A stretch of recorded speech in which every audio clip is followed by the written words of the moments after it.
জামাত ইসলামী শ্যাওলা পাতার উপরে ভেসে থাকা কোনো পানি নয়। জামাত ইসলামী কচু পাতার উপরে ভেসে থাকা কোনো পানি নয়। জামাত ইসলামীর শেকড় অনেক গভীরে। যেই যাত্রা শুরু হয়েছে হযরত ইব্রাহিম আলাইহিস সালাতু ওয়াস সালামের মধ্য দিয়ে, এই যাত্রা কিয়ামত পর্যন্ত চলবে ইনশাআল্লাহ। যদি কেউ বলে আমাদের পথের সীমানা কোথায়, আমরা বলি আমাদের পথের সীমানা সেই জান্নাতে যাওয়ার আগ পর্যন্ত এই গতিপথ চলতে থাকবে। উদয় অথবা অস্তের কোনো ক্রান্তি আমাদেরকে বিমর্ষ করে তুলতে পারে না।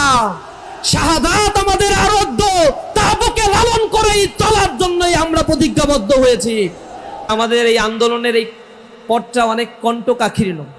আল্লাহ রাব্বুল আলামিন খুব সহজ রাস্তায় আমাদেরকে এই পথে, জান্নাতের পথকে আল্লাহ রাব্বুল আলামিন সহজ করেন নাই, কিন্তু কর্মের মাধ্যমে আমাদেরকে এই রাস্তাকে সহজ করে জান্নাতের পথযাত্রী হতে হবে। এই কারণে আমাদের পেছনে যত আন্দোলনের পরিসর বড় হতে থাকে, তত ষড়যন্ত্র আমাদেরকে আচ্ছন্ন করতে থাকে। অনেককে দেখবেন তারাও ইসলামী আন্দোলন, ইসলামের কথাগুলো বললেও এই সমাজ ব্যবস্থায় তাদের উপরে যে পরিমাণে তীব্রতা বিরোধী দল থেকে আসা দরকার ছিল, সেগুলো দেখা যায় না। এর একটা কারণ হচ্ছে, তারাও যখন যদি বড় হয়, তাদের পরিসর যদি ইফেক্ট ফেলানোর মতো কিছু হয়, সমাজকে কন্ট্রোল করার মতো কিছু হয়, তাহলে তাদের ব্যাপারেও একই বিষোদাগারগুলো এই বিরোধী পক্ষের থেকে আসবে। এবং কুফরু মিল্লাত ওয়াহিদ, কাফেররা হচ্ছে একই মিল্লাত, সব একসাথে হয়ে আগ্রাসী মনোভাব তার উপরে প্রদর্শন করবে। জামাত ইসলামী এখন বাংলাদেশের ইসলামী আন্দোলন তথা ইসলামী তাহজিব তামাদ্দুন, ইমান আকিদা যারা লালন করে এবং মানবতার কথা যারা বলে, অন্যায় দুর্নীতি দুঃশাসন এর বিরুদ্ধে যারা কণ্ঠ উঁচু করে, জুলুম নির্যাতনের রক্ত চক্ষুকে উপেক্ষা করে ইসলামী আন্দোলনের রাস্তায় হাঁটে এবং শাহাদাতের নজরানা পেশ করার জন্য তারা নিজেদেরকে এই পথে সামিল করেছে, এই মানুষদের উপরেই এখন জুলুম নির্যাতন নিষ্পেষণ ব্লেম গালি গালা সব কিছুই তাদের উপরে আসবে। এবং এমন লোকের কাছ থেকে ফতোয়া শুনতে হবে যারা আমাদেরকে রাজনৈতিকভাবে নির্মূল করে দেয়, আবার আমরা ইসলামী দল কিনা, ইসলাম অনুযায়ী চলি কিনা, এইসব কথাও তারা বলে। তো এগুলো যারা বলে আমরা তার প্রত্যুত্তর দিই না। পার্সোনালি আমি তো দেই না, ছাত্র শিবিরের দায়িত্বশীলদের আমরা এই দিয়ার ক্ষেত্রে বলেছি, এইসব কাজ পেছনে থেকে যারা আমাদেরকে ঠেলে ধরে, তাদের কাজ হচ্ছে পেছনে থাকা, আমাদের কাজ হচ্ছে সামনে এগিয়ে যাওয়া। পেছনের দিকে তাকালেই আমাদের সমস্যা। আমাদেরকে যারা শেষ করে দিতে চায় তাদেরকে আমরা বলি, আমারে ঘর ভাঙিয়াছে যেবা আমি বাঁধি তার ঘর, আপন করিতে খুঁজিয়া বেড়াই যে মোরে করেছে পর, যে মোরে করেছে পথের বিভাগী, পথে পথে আমি ফিরি তার লাগি, দীঘল রজনী তার তরে জাগি, ঘুম যে হরেছে মোর, আমারে ঘর ভাঙিয়াছে যেবা আমি বাঁধি তার ঘর। যে আমাকে ধ্বংস করে দিতে চায় আমরা তাদেরকে বুকে আলিঙ্গন করে নেই।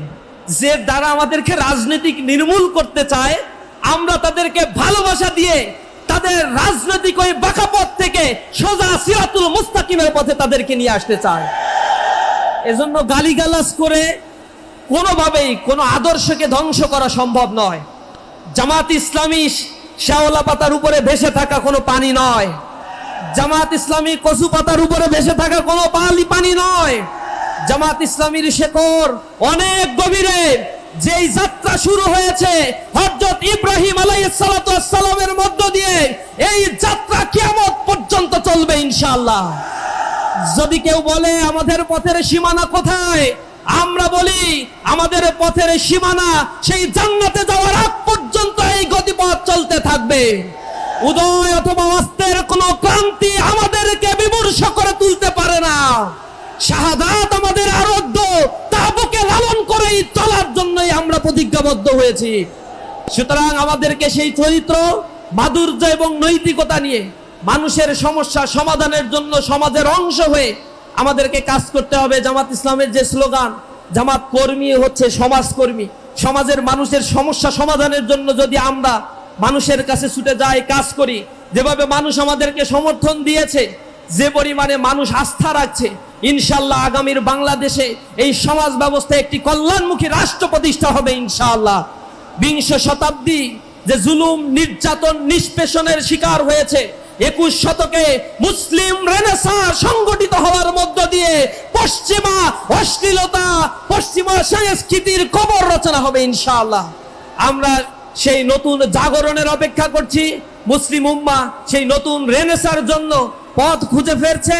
আমরা আমাদের রাস্তায় চলবো, কোরআনের রাস্তায় চলবো, কোরআন অনুযায়ী এই সমাজ ব্যবস্থাকে গড়ে তোলার জন্য নিজ নিজ জায়গা থেকে প্রস্তুতি গ্রহণ করব, সমাজকেও গড়ে তুলবো ইনশাআল্লাহ। সে আশাবাদ ব্যক্ত করে আমার কথা শেষ করছি। আসসালামু আলাইকুম ওয়া রাহমাতুল্লাহ।